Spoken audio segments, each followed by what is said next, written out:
আমরা এখন প্রসাদ নিলাম খিচুড়ি, তারপর আরেকটু পর মায়ের ওখান থেকে প্রসাদ নিয়ে বাড়ির বাসা যাব। অনেকগুলো মানুষ নিয়েছে খিচুড়ি, দেখতে পাচ্ছেন। আমরাও নিয়েছি খিচুড়ি। কে কে আপনাদের পুজোর ওখানে খিচুড়ি নিয়েছেন সেটা অবশ্যই জানাবেন। তারপর আমরা এখন প্রসাদ নিয়ে বাসা যাব। আমার কাজ শেষ, আমাদের কাজ শেষ। পাঠাবলির মধ্যে পাঠাপুলি আমরা দেখে নাই, আমার দেখিও পারি না। শিখা যাবে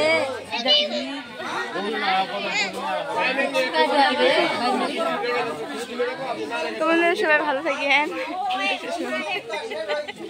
তোমাকে ভালো থাকে, আমাদের ভালো থাকবে সবসময়।